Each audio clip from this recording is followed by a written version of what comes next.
As the war in Ukraine enters its second week, President Vlodymyr Zelenskyy is urging people to keep up their resistance, even as Russia intensifies its attacks on major cities. Russian troops are in the Black Sea port of Kherson, though there are conflicting reports about whether they have complete control. Further east, the cities of Kharkiv and Mariupol are also under heavy attack, and Ukrainian officials say a powerful explosion has hit central Kyiv, close to the Defence Ministry. These satellite images from US company Maxar appear to show some of the destruction caused by the war so far, with bomb craters, destroyed bridges and factories and damaged homes. The company says the pictures were taken over the past week and that heavy cloud cover has prevented its satellites from taking new images in the past day. Well, a short while ago, Ukrainian President Vlodymyr Zelenskyy had a defiant message for Russian troops. Wherever they go, they will be destroyed. They will not have calm here, they will not have food, they will not have one quiet moment. The occupiers will receive only one thing from Ukrainians: resistance. Fierce resistance. Such resistance that they will forever remember that we don't give up what is ours, that they will remember what a patriotic war is.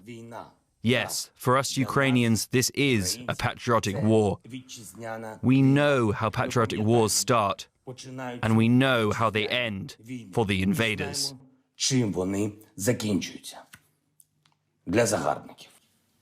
A week into this war, there's still no clear number of casualties on either side, but it is clear that Ukrainian civilians are paying a heavy price. The government in Kyiv says some 2,000 civilians have been killed in Russian airstrikes so far, a claim that has not been independently verified.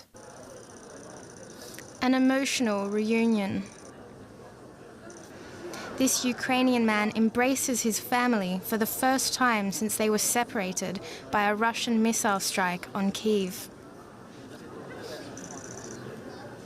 His wife and children had stepped out of their apartment moments before the capital's TV tower was hit. A soldier shouted, "Run, quickly." It was very scary. My youngest son ran and shouted, "Faster, faster, we're being shot, we're not going to make it." And we came here to the shelter. Now he's afraid to go outside and can't stop crying. My eldest son shouted in his sleep. He shouted, "Mum, we have to go to the shelter."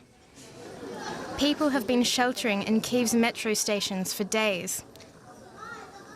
The young and old, pets and humans alike.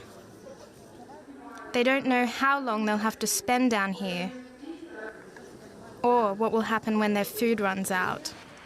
Above ground, the invasion continues. Shelling and street fighting between Ukrainians and Russian paratroopers have left Ukraine's second largest city, Kharkiv, in ruins. Hundreds are feared dead in the port city of Mariupol after a 15-hour-long Russian bombardment. And Russia says it has taken full control of Kherson in the country's south.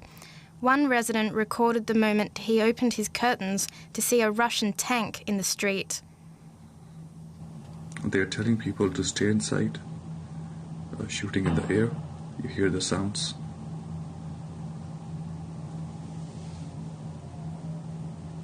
I think I should stop recording before someone shoots me on my hand.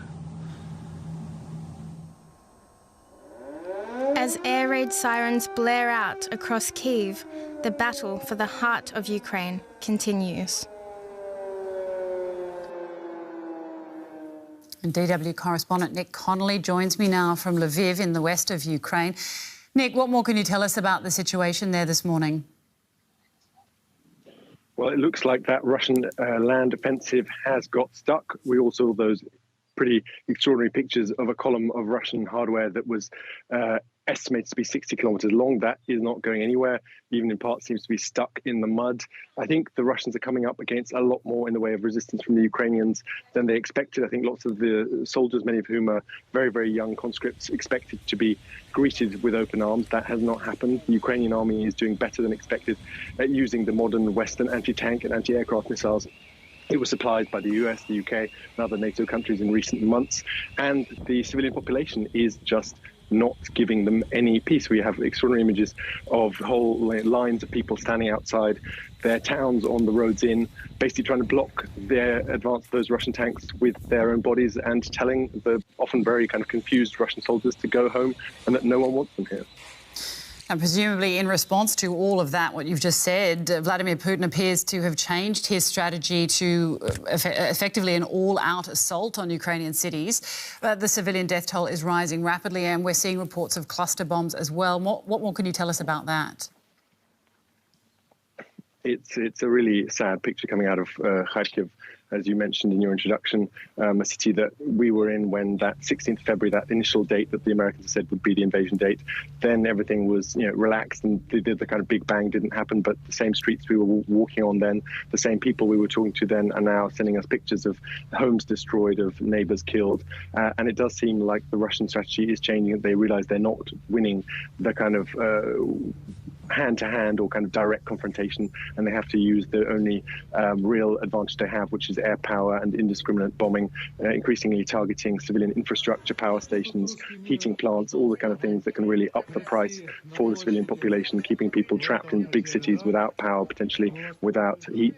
I guess the expectation is that that will increase the pressure on Ukraine's democratically elected government to give in, to compromise, to basically capitulate. I mean, you have to remember that Russia's demands are basically Ukraine to put up the white flag totally. They want Ukraine to demilitarize, to be permanently vulnerable to Russian attack, and to so-called denazify, whatever that means. They haven't explained it, but basically they have said that they think that Ukraine's democratically elected government is illegitimate and that basically Russia gets to decide who's in charge in this country. So very difficult to see where the Ukrainian government can really find any space for negotiation given those maximalist demands coming out of Moscow. Now, as we've been reporting this morning, there are conflicting reports about various things, in particular who's in control of Kherson. How difficult is it for journalists like yourself and others to get reliable information about what's going on? It is extraordinarily difficult because there are few journalists in the actual frontline areas. I mean, here on the Ukrainian side, on the Russian-held side, basically zero information coming out. Obviously, both sides are trying to spin things in their direction to keep morale up. We're seeing that especially in Russia, where there's basically no information about this war being given to the Russian public in a wider sense. Even calling it a war is illegal, has been banned essentially by Russia's authorities. The few independent media who were actually doing that or who are giving more information have now been shut down, taken off the airwaves in recent days. And we're seeing a real information war where Ukrainians are trying to call up their friends and relatives in Russia to kind of draw their attention to what's going on here, to make sure they actually pay attention and see the pictures and aren't able to just go by and pretend this isn't happening. And we saw earlier, we just heard a defiant message from President Vlodymyr Zelenskyy saying the occupiers will receive only one thing from Ukrainians, and that's resistance, fierce resistance. Are you seeing the same kind of resolve from the Ukrainians that you're speaking to, that they're still willing to fight back, or as this drags on, are people starting to lose hope? I think by making such extraordinary demands, Russia has, in a sense, shot itself in the foot. Basically, Russia has put on the table that it doesn't see Ukraine as a legitimate independent state, that they only see Ukraine as viable if it's essentially manageable and directable, biddable from Moscow. So they basically brought lots of people up against themselves who previously were open to much more negotiation with Russia. We've even seen the Moscow Patriarchy of the Orthodox Church seen for a long time as kind of Russia's main, kind of source of influence in Ukraine, coming out, bishops there saying that Ukrainians should go and fight, telling Russians that they are committing a sin of, brotherly war, that this is not allowed. We've seen stars of Russian kind of media and show business coming out against this war, and Ukrainian stars who are popular in Russia trying to get the Russian population to engage with this. So this is becoming increasingly a difficult situation even for the Russian state itself. You've heard top Russian politicians getting very worried about their own population kind of realizing what's going on here. As for the situation here on the ground, you've seen lots of families going to the border, husbands, sons, fathers bringing their wives, their daughters, their children to Poland to safety in the West and then coming back to fight. And we've even seen, ordinary villagers taking tanks, stealing tanks from the Russians, sending Russian troops down the wrong way into basically ambushes. So this really feels like a kind of whole society effort. Where I am now in a university, there are students making camouflage netting for the army, It's questionable maybe how much an effect that really has, but it definitely feels like everyone needs that distraction and needs to have that feeling they're doing their bit. Huge amounts of money being collected, people giving the entire salaries to the army. So there is really a sense that given how open and how aggressive this Russian attack has been and how clear they've been about their desire to basically turn Ukraine into a kind of satellite state, I think they really have brought all of Ukrainian society together against them. All right, Nick, thanks very much for that. Stay safe. DW's Nick Connolly in Lviv.